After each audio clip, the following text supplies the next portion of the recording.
Hello and good evening, everyone. I am Mr. Chaos the Cunning Wolf, and I'm going to be reacting to MLP Season 7, Episode 8, Hard to Say Anything. Uh, okay, I honestly have no idea what this title is trying to suggest here. I mean, I know I'll probably understand, by the end of the episode, but again, I have no theories. Like, I feel like I've been repeating that a lot lately. But that's good. I mean, at least it means I'm going into it blind, so... You know what? I'm going to try my best not to say that anymore because, we all know that that's what, reaction videos should be, blind reactions, so I'm not going to say that anymore. But anyway, so yeah, that's not what we're here to talk about. Well, we were just going to start this video that... Well, it looks like the beginning is already collapsing in on itself, but, yeah, so, judging from certain thumbnails I've seen, from the episodes I used to, download it for the video, I saw a Big Mac, and, this purple pony with the darker purple hair, like, I think she's familiar. Did she appear in Tanks for the Memories? Like, I think that's Clear Skies. It might just be, but, I mean, I saw a familiar pony, with Big Mac, and... I don't know, maybe the two have a thing for each other, or... Wait, is this gonna be like a repeat of that episode where the CMC are trying to get Shirley and Big Mac to fall in love? I forget that episode. But anyway, I mean, we all forget titles, but I'll probably just look it up afterwards, but... Yeah, that's my biggest prediction. I mean, maybe that other pony is Clear Skies, and... I mean, it'd be nice to see her again. But I wonder what's the deal with her and Big Mac, and how are the CMC involved in this? Now I'm curious. Okay, so, yeah, so, without further ado, let's begin. Quick, egg apples! What? How? They would have to shrink!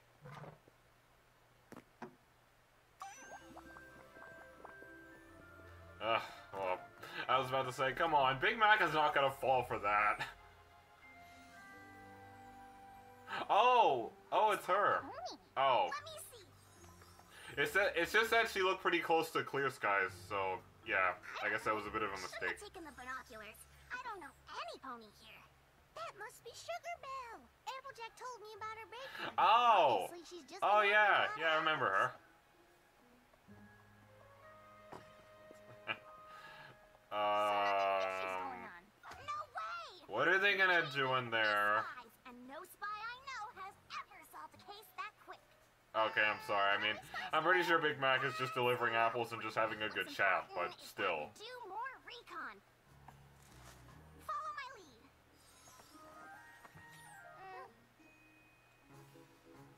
Okay, I mean, I know it's kind of small, but those disguises really are not convincing. Whoa, she sure likes her apples. What is she doing? Making a apple pie in Equestria? What other apples? All this way, I'm sorry I'm getting dirty here, but I can't really resist. First crush? What about Shirley? It doesn't really count when you trick a pony into drinking a love potion. Nah, it doesn't. Nope. That's the same as getting a girl drunk and, getting her to make love with you, so, yeah, that's not real love, so... Wait, I like that little part there. then you gotta tell her! We're pretty sure she likes you. I mean, she keeps ordering apples Wait. just so she can see you again. So compared to the last episode that the CMC tried to get Big Mac to be with Cheerly, this is more real and they're trying to help him propose or something? Or something else? You can't let that feather fella get in the way of your Without your ritual. cart? Isn't it still back there? What can he do? Well, I mean, you're delivering it, so... Whoops. These balls are like you. I'll always catch Well, you've got all the merits that... She'll Ah. pick me. Or we bring the danger to her. Oh no, this was Twilight's bad idea in Lesson 0. Alright. I don't like where this is going. Take Sugar Belle's things, then you swoop in and stop her. Ready? Nope. Come on! You're gonna be her hero! In fairy tales, the knight in shining armor always gets the girl. Yeah, but the thing is, it's just a fairy tale, Sweetie Pelle. It's all a lie. Well, okay.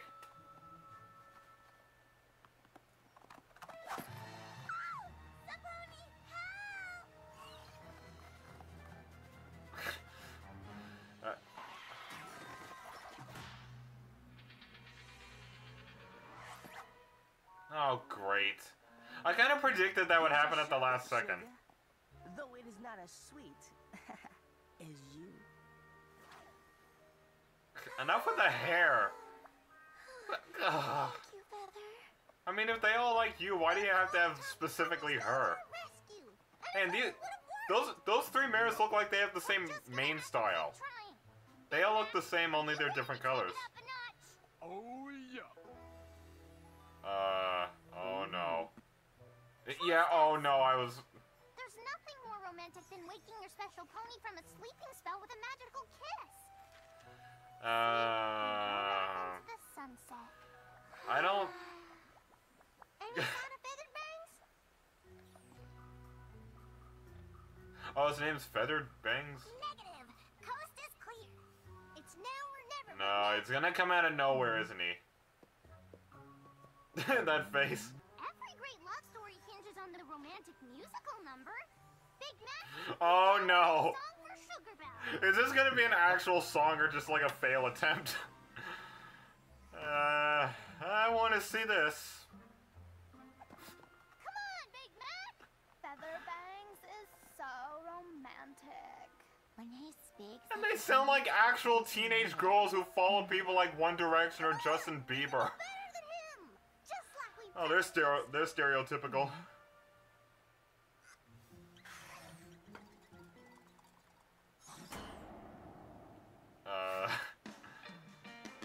Oh no. We'll take a walk down by the river.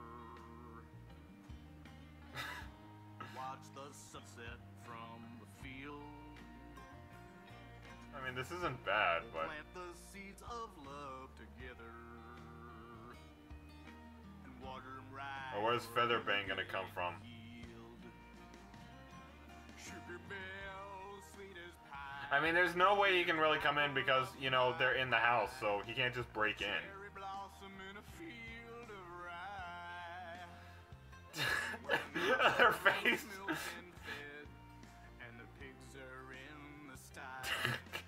Won't you be there by my side? I don't know why, but when she has that face, it looks like she's like walking with like something in her butt or something. Where the hell did you come from? Where did... And I just realized he's actually very similar to Justin Bieber.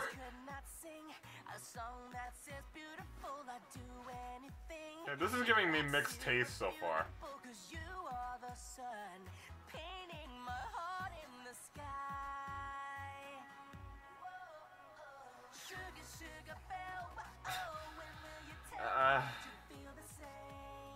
That face, I like how Big Matt's like looking down with her with his muzzle downwards. Sugar Belle, when I look in your eyes. Oh, like a rap battle or something? Well, I mean a song battle. It reminds me of the sky above, which is also blue. Oh, come on. Hey, yeah. Sugar plum, I will be your watermelon. Every time you smile, I can feel my heart swelling. Blood is rushing from my head to my grooves, yeah. I start moving when I'm feeling that groove, yeah. I've been writing this song for you, searching for the perfect rhyme. I can't help but laugh at this because Featherbang, I think he's called it. He's almost just like Justin Bieber or like all the other male pop stars that females, you know, brainlessly worship. That's not even a real voice, it's just auto-tuned.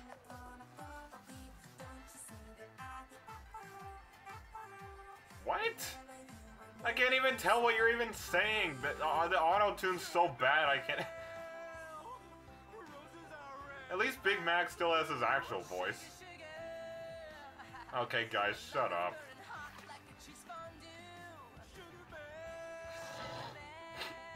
Guys, stop.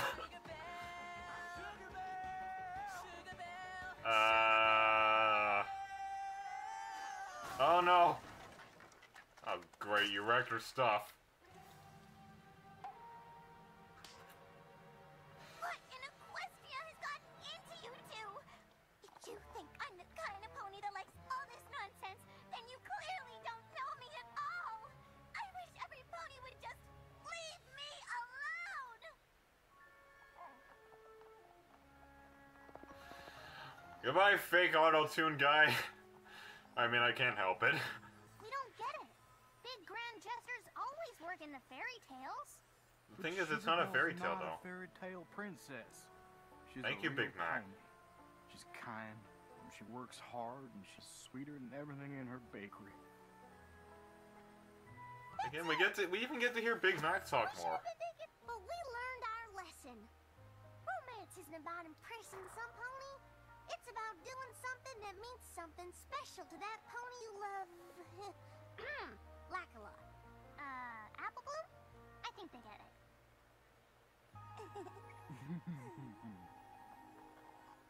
Sugar babe. Oh God!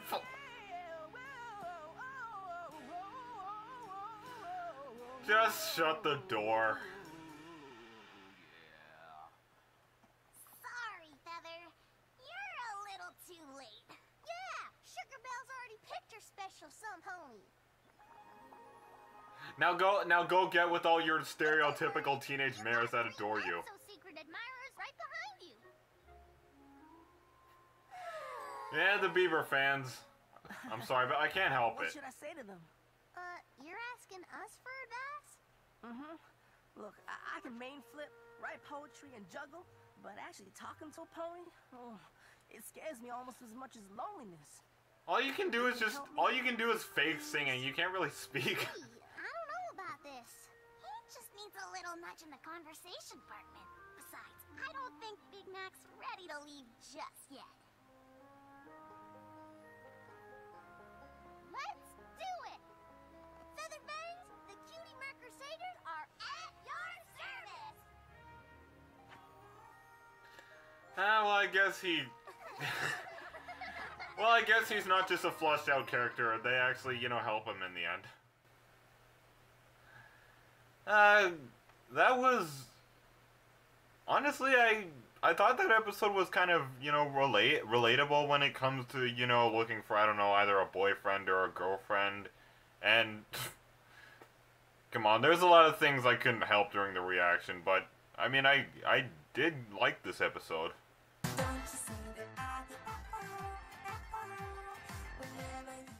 When I really think about it, this was a good episode. Like, it had a relatable lesson. Like, we can't just force a relationship with somebody, by just doing these wacky things to impress them. Like,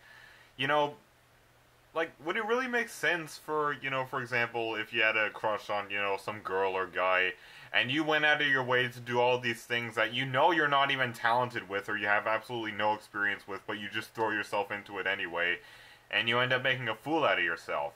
Like, imagine if there wasn't even a guy or a girl you were, rivaling with to win somebody's heart. Like, imagine if it was just you had nobody to worry about, but yet you still made a fool out of yourself. Like, you see what I mean here?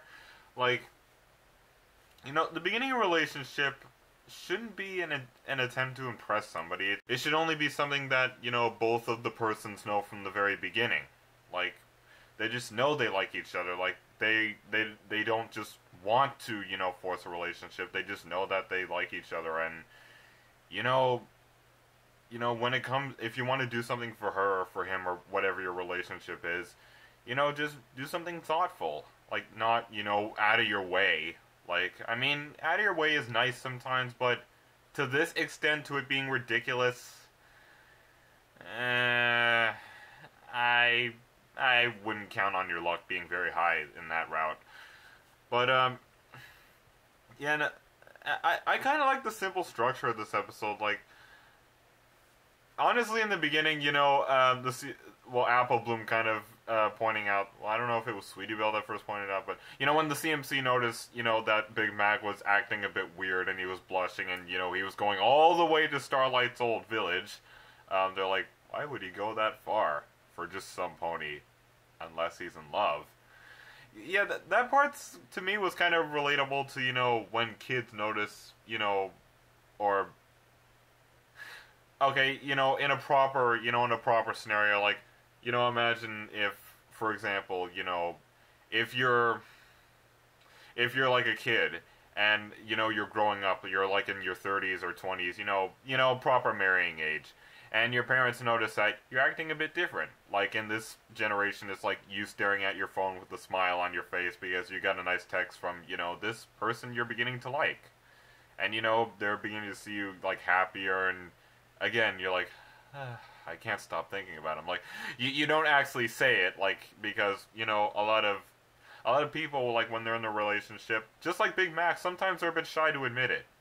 Like, sometimes it can be a matter of them not really wanting to, you know, admit it at first because they're afraid they're going to be embarrassed or they're going to tell the wrong person, and and then that person they tell is going to tell the whole world, and then it's because they don't want it public. Like, you know, relationships are meant to be, you know, really a personal thing, not an over publicized thing like a lot of celebrity relationships these days. But I mean, a relationship is a relationship. It's not like it's anything new that the world should have to see.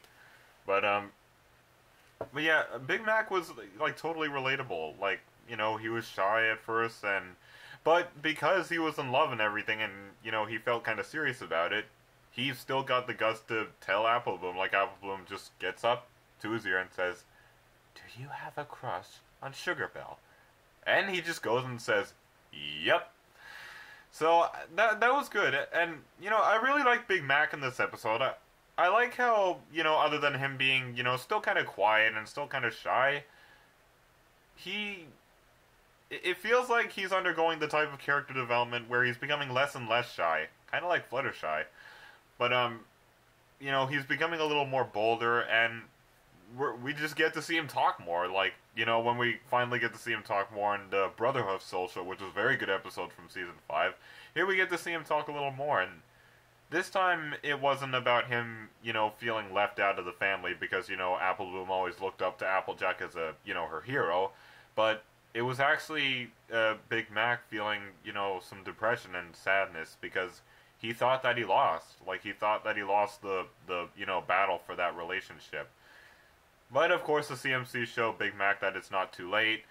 And, yeah, Big Mac manages to make Sugar Belle a bigger shelf just in time. So, I really like the storyline that Big Mac was really given in this episode. Like, I really like seeing it. Like, it really made me feel for him.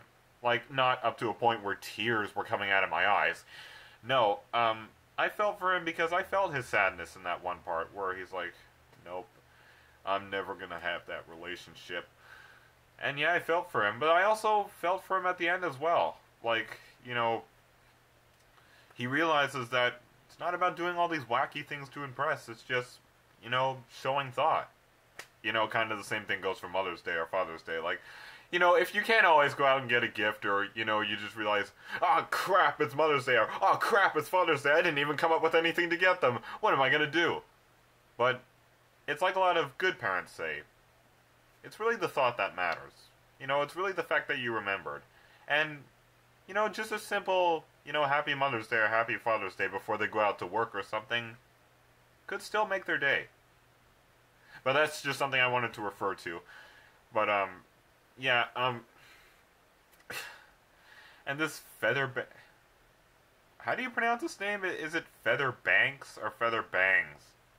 I heard Feather Bangs, but I also think I heard Feather Banks, like a river bank or something. But, I mean, I get why he's in this episode, like he's meant to be, you know, like, a person who's supposed to give Big Mac, you know, the competition that he feels that he needs to compete so much in. And that's also what kind of drives him to doing all those ridiculous, you know, tasks that Sweetie Belle suggested. But the thing is, the guy...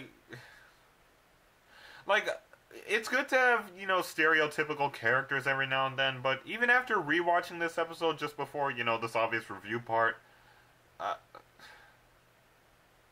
just find him a little too stereotypical. Like, not up to a point where I really hate him or anything, but to a point where I'm slightly annoyed.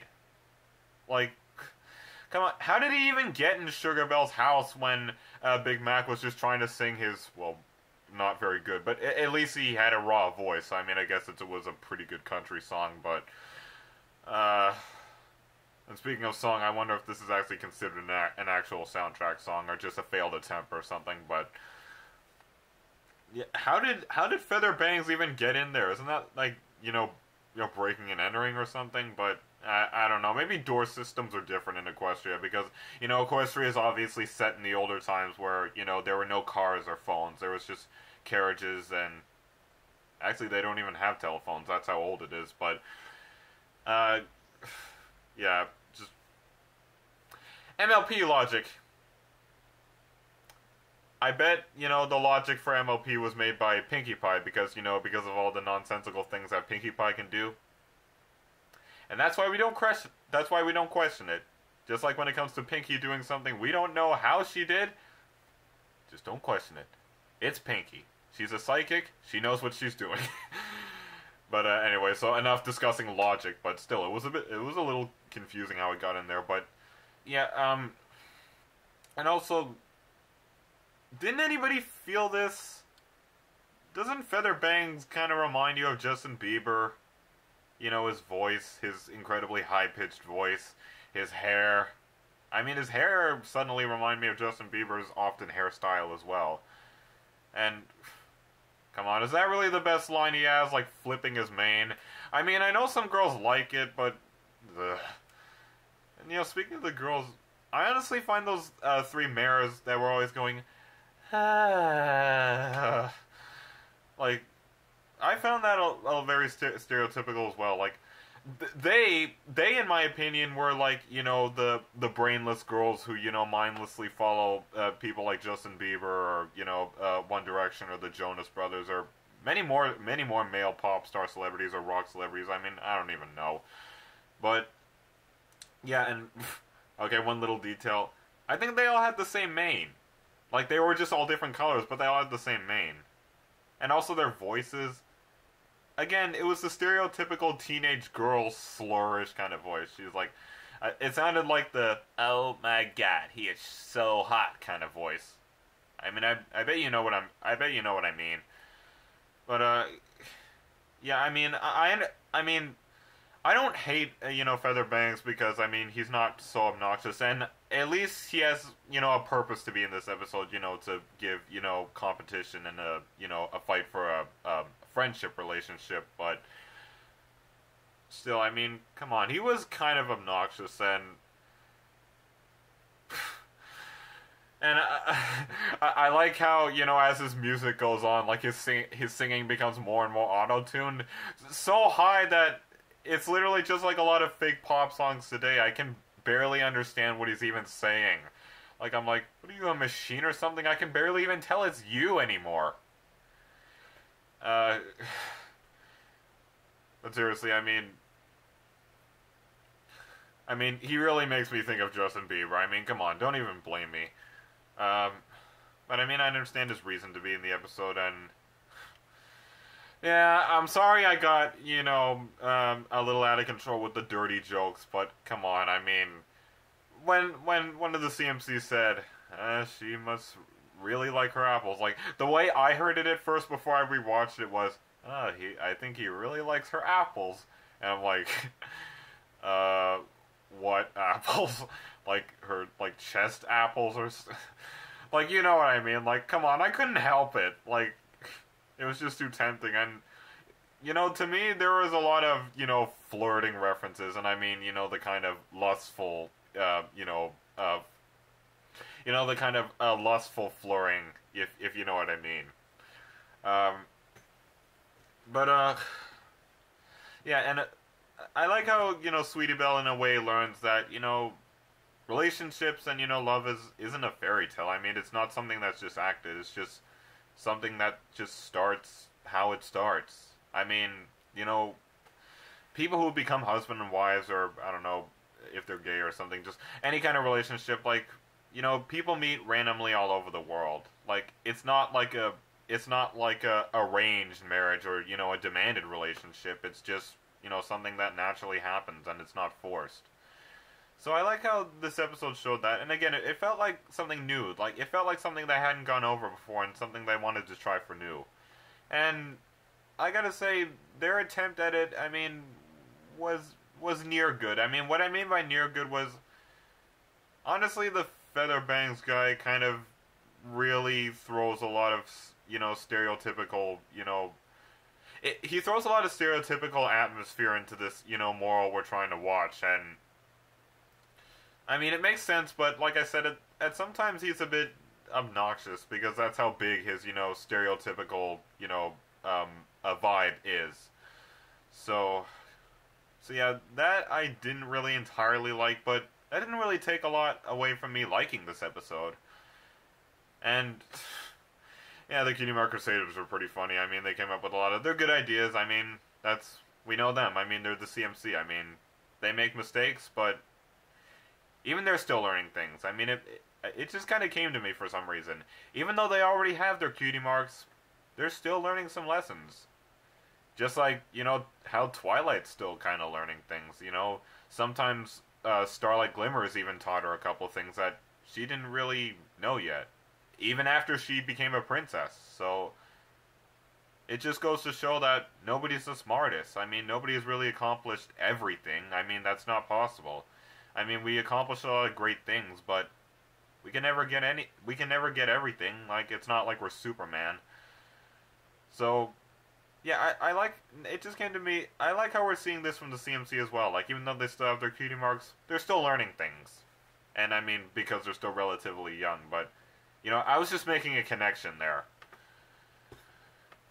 So, yeah, in the end, would I give this episode a 10 out of 10? Well, not really.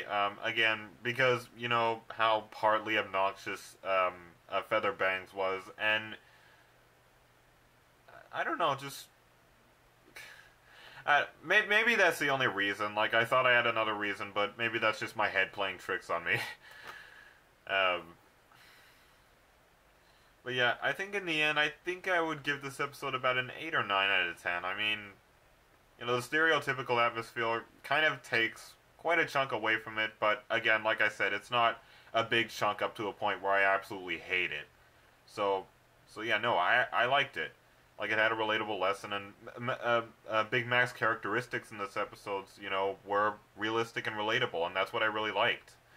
And, you know, there was a lot of moments in the episodes where, you know, he felt things that were very relatable to an actual guy, you know.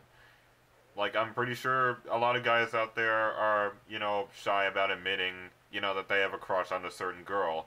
And yeah, I mean, they go through all these emotions, like whether they're rejected or they feel like they can't have the relationship or they feel incompetent. Like, I like how, yeah, Big Mac really expressed all of those relatable emotions, and that's what I really liked about this episode.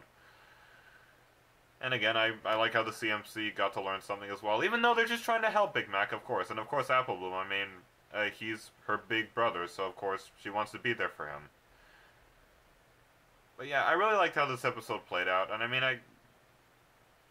I mean, not really much you can do with Feather Bangs. I mean, he was written the way he was written, but this was still a good episode nonetheless, and I really enjoyed it. And yeah, I get why I kind of mistaken Sugar Belle for Clear Skies, because, come on, I think Clear Skies looks pretty similar to her. I mean, from what I can remember, but I thought it was Clear Skies at first, but no, it's Sugar Belle. Maybe it's because I was so used to seeing Sugar Belle in her kind of, you know, saturated gray form, you know, back when Starlight Glimmer ruled the village and everybody was kind of saturated in color, and they had the equal signs. Yeah, that was before she got her key mark back, but now she's brightly colored again, so yeah, okay, this is what she actually looks like in normal form, so maybe my eyes just need to adjust to it. Although I'm not getting old. Ugh. But, anyway, so that was my reaction to and review on MLP Season 7, Episode 8, Hard to Say Anything. And, okay, with the title Hard to Say Anything, Oh yeah, because it was hard for Big Mac to kind of speak up and admit that he likes her. So of course it's hard to say that. So yeah, the title is kind of implicating that sometimes when we're in love or sometimes when we like something, it can be hard to admit it. So yeah, I mean, I got the title. Like I said in the beginning of the video, I would understand the title at the end of the episode. I am really repeating a lot of things when it comes to later videos today. I really need to get out of that habit. But anyway, so yes, thank you for joining me this afternoon. If you enjoyed the content on my channel, please don't forget to subscribe only if you actually enjoy the content on my channel, not just because I asked you to. And as always, I will see you guys in the next video that I do. Bro to everybody watching, and I will see you next time. Oh, so he's not voiced by Justin Bieber. Oh, thank God. So this Vincent Tong guy also plays Prince Blue Blood, Garble, Donut Joe, okay, Flash Sentry, Dignitary, and Feather... Wait. Flash Sentry, huh? I knew there was something I didn't like about that Featherbangs guy.